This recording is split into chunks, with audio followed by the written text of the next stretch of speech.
Welcome to this special episode of PharmCast. I'm your host, Dean Kelly Smith of the University of Georgia College of Pharmacy. As you can see and maybe even hear, there's a lot going on around me. We're here at Healthcare 5.0 conference today, where we're focusing on precision health, immersive technology, and artificial intelligence. No, this is definitely not our usual setting, but it's certainly a great opportunity to step outside our studio and connect with leaders who are thinking deeply about the future of healthcare. In our episode, you're going to hear more from colleagues across the healthcare fields as we explore how immersive technology, artificial intelligence, and collaboration are really shaping the way that we approach health. At our core, and at the core of what we do here, these conversations are about connection. It's about how we learn from each other and together how we prepare for a future that is increasingly driven by both innovation and teamwork. So let's get started. I'm here with Dr. Matt Schmidt, professor in the College of Pharmacy and the Mary Frances Early College of Education. Dr. Schmidt, how is AI impacting student learning and what are the lessons we've had so far? I love that question. You know, working in healthcare, we talk a lot about precision healthcare. And one of the things that is happening due to AI in education is that we see an opportunity for precision learning. So AI is now providing mechanisms by which we can personalize learning to individual students, to their individual learning preferences, to their strengths, to their limitations, so that we're able to kind of transform the way that they've traditionally approached curricula and studying and engaging with others online. So there's really a lot of opportunity that's happening here. Of course, we hear a lot about, AI is going to have students cheating on tests or they're not going to be writing their essays. And what's interesting is students are also very aware of this. They're concerned about, am I going to become over-reliant on AI? Or are my colleagues and my peers going to be using AI to kind of get through their classes without putting in the effort? But what's interesting is students are remarkably sophisticated about how they're using AI, and they're aware of many of these challenges, and they're concerned about how they can avoid some of those challenges. So I see it not so much as a mixed bag, but largely quite positive. So you've shared with us some lessons learned. How can we harness those as we prepare our future healthcare professionals? Well, one of the things that we're seeing more and more is that prospective healthcare professionals are using technologies to prepare themselves both inside and outside of the classroom. These technologies include AI as well as other tools. And related to AI, this is really important for certification and training and so on. And we see that these tools play a fundamental role in preparation. So one of the questions is, how do we begin to bring those into the classroom, integrate them more into our curricula, both face-to-face and online? And this remains an open question. So I'm looking forward to investigating that as we move forward. We're looking forward to finding out those answers. So I have one last question for you. How does Matt Schmidt use AI outside of a professional lens? Outside of a professional lens, I use AI to help me with songwriting. Do tell. Well, I have it provide chord progressions for me, and then I use those chord progressions to build the structure of various songs. You heard it here first. We are here with Dr. Anita Patel, who most recently led the healthcare services development for all of Walgreens. Dr. Patel, got a question for you. Sure. Pharmacists are the most accessible healthcare professionals in the U.S. How do you see AI enhancing their ability to improve patient care? I think this is a very unique opportunity. We have this moment where we can think of AI differently. I want us to be thinking about AI as a clinical assistant. How do we make it so AI can help flag those high-risk patients, flag the necessary medication concerns, or perhaps looking at the full patient profile to flag other things that we need to know as clinicians for practice. So if we think about this, we can have AI looking at the data so that the pharmacist can really connect with the patient. And that combination can be extremely powerful, and we can just definitely see the advancements that it can make for patient care. Wonderful. So now I have a different question Sure. for you. Not as a pharmacist or a public health professional, but as Anita, how do you use AI? For my day-to-day, I have 3 kids, so AI is my assistant in life. But from a practice standpoint, it's a great way for us to be able to help with predictions? How do we actually model patient care? And we're using it right now in practice in terms of our adherence programs, for example. We can tell you who's potentially going to be at risk. There's a lot of other uses for AI, of course, and most selfishly, we are going on an international trip, and AI helped me plan my entire itinerary. I'm a little jealous, and I wish you a great time ahead. I am pleased to introduce Dr. Marshall Shepard, who's a Regents Professor and Associate Dean at the Franklin College of Arts and Sciences here at UGA. And oh, by the way, he's certainly an international weather expert. I'll take it. You duly have earned it. So, Dr. Shepard, we know that human health, environmental health, and animal health are inextricably linked.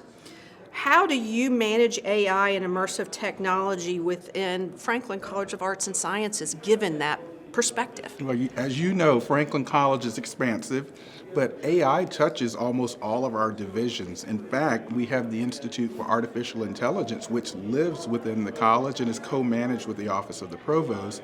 And what's interesting about that is we've had that presence for almost 40 years. We've had an AI presence here at the University of Georgia. And so what we're doing is now elevating AI in terms of instructional capacity, research, and even engagement and service to the state. So what we envision with the Institute for Artificial Intelligence, as well as pedagogy and research within the college, is that it's multidisciplinary. It supports our research across our 5 divisions, ranging from the humanities, arts, to the sciences, and it also provides students with a way of making themselves available and ready for the current technology. Now, we know there are challenges with artificial intelligence. There are concerns about ethics. There are concerns about data center use and so forth for the environment. But when we think about the bigger picture, we're in the era of artificial intelligence and machine learning, and we need to make sure that students at the University of Georgia are prepared. And I'm glad to hear that, and also to know that this effort at Franklin is only slightly older than us, right? That's right, 'Cause that slightly. We'll take that, magical too. 40-year range. We're going to lean into that. That's yes. right. So also with this premise, how does this really impact collaborations across the university? So one of the things that we've promoted in working closely with people like you, in fact, is the fact we have researchers in our college and the College of Pharmacy and others that are very immersed in their specific disciplinary science, but also working across silos as well in various disciplines. And what AI does is it serves as a cross-cutting tool. It serves as a research and teaching amplification mechanism. And so through the various affiliates and fellows of the Institute for Artificial Intelligence, they're in all the colleges and schools, we have created an ecosystem by which we can expand the footprint of artificial intelligence in our research, teaching, and service mission. Wonderful. So beyond your professional roles, do you use AI in any ways? I like everyone else, I have a cell phone, so I'll ask Gemini a question every now and then. But interestingly enough, not only AI and machine learning, I did publish a paper with a graduate student several years ago using machine learning, which is a subset of AI, to try to understand hurricane intensification processes. I also have a current grant working with Grace Ahn in the School of Journalism, where we're using virtual reality, augmented reality to try to improve communication of risk associated with flooding, hurricanes, and fires. I'm looking forward to those things continuing to guide our best healthy manners in life. Thank you for all that you do. Yeah, well, thank you so much for having me. And as you can see, I felt a little springish today, so hopefully this will keep us in a nice springy mood. Wonderful. Thank you so very much. Thank you. Dr. Jesse Hostetter is the Interim Senior Associate Dean at the University of Georgia College of Veterinary Medicine. Dr. Hostetter, in your role leading the state's veterinary diagnostic lab, you work with data tied to the detection of disease. How do you see AI shaping the future of diagnostics? And what could that mean for how we approach health in animals and humans? That's a great question. There's a few different ways that we see AI integrating into veterinary diagnostics. The first is really looking at trends in disease development, and this has a lot to do with livestock. We can look at where disease outbreaks occur, when they occur, what the weather conditions were like at that time, what co-infections that these animals had. And so we can use AI to loop all of that data together and give us some predictive trends about when we should be looking for disease outbreaks or when certain herds in certain parts of the state are more susceptible to disease. We can also use artificial intelligence to look at big data sets, and this is becoming more and more common in diagnostics in human and veterinary medicine. Something that comes to mind immediately is whole genome sequencing. And so we do whole genome sequencing on a number of different disease agents, bacteria, fungi, viruses. And we can look at those genomes and we can get some idea of virulence factors, things that may be amplifying disease or causing a certain population to be more susceptible to disease. And so AI really brings a lot of power to that analysis.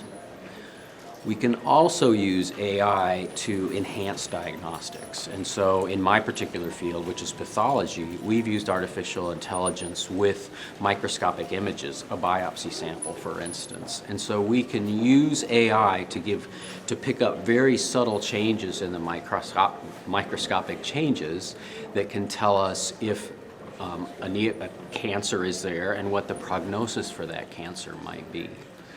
We also are on the forefront of being able to take that microscopic image and tie it to some genetic expression information or gene expression. And so we can look at those two groups of data, tie them together, and come up with some really exacting data, kind of precision medicine type data, and marry a prognosis and a treatment that would be best for that particular patient. And finally, I would say that we can use it forward-facing for our clients. And so we can use AI to help our clients understand what diagnostic tests may be best for the disease that they're encountering with their livestock or with their pet. And we can also use it to help us understand where a particular submission from a veterinarian is in our system. We can use it to say, is it still in the mail? Is it here? Is it somewhere in the lab? Is it being run? Is the data being evaluated? Is it almost ready to come to you? So we can use it to help, I think, increase our accuracy for our veterinary patients and also for our clients. My guess is that's just the tip of the iceberg. That's very likely the tip of the iceberg because we're advancing so very rapidly, and what we're trying to do is look at novel ways to incorporate new technology into our diagnostic systems. Thank you, Dr. Hostetter. You bet. Thank you. We're here with Dr. Mike Fulford, who serves as the Assistant Dean for Institutional Effectiveness and Strategic Initiatives at the UGA College of Pharmacy and happens to be the director of this very conference. Dr. Fulford, what was your vision and aspiration for bringing us together? I think the number one thing I've learned working in pharmacy is that it really takes a full team and in multiple disciplines. And really what my hope was to find a place using these technologies to bring us together, to cross over our barriers and find a way to say, how do we solve these problems together versus trying to figure them out in silos? And to me, the testament is how eclectic a group of people we have here, as people have said all day. So, Now, we've jokingly said this might be a little bit of a product of your fever dream. I did have a fever dream. I was sitting there one night and realized I was reading about technology. I was reading a book about robot-proofing your career. And it came to me that, you know what, we need to find a way to take the next step in health professions education in general, particularly in pharmacy. And Dean Smith said, I said, I want to go to this conference called the International Virtual Reality and Healthcare Association Conference. And, after attending there, I saw my world opened up to all these things. And so I started literally waking up in the middle of the night thinking, oh, we could do X. Oh, we could do that. And I need to find so-and-so. And so, yes, every night has been a fever dream for the past 3 years getting to this point. But only the very best of fever dreams. The best of fever dreams. Yes, that's right. It's the best. I love it. Indeed. So yeah. one last question. Mike Fulford, outside of the professional lens, AI, how do you use it? How do I use it outside the professional lens? Personally, I use it to organize my thoughts. So in my side life, I am a choreographer and dancer, and so I will spend a lot of times playing music and talking about what I want to do for my choreography in the car and recording it. And AI has helped me take those conversations and transcripts and summarize them so I can move quicker through my different idea process. So it's been fascinating. Little insight in terms of the brain of Dr. Oh, yeah. Mike Fulford. Scary. You heard it here.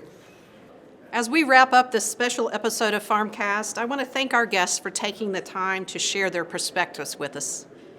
You know, what I'm reminded of are these conversations and how quickly healthcare evolves, how important it is that we continue to stay connected, to stay curious, and to continue learning from one another. To our farm dog community, I hope this gave you a different lens through which healthcare is heading and how you learn about where you can be a part of that future. And if you want to keep up with what we're doing, be sure to follow the University of Georgia College of Pharmacy on social media for updates in our future episodes. Thanks for listening. I'm Dean Kelly Smith, and we'll see you next time.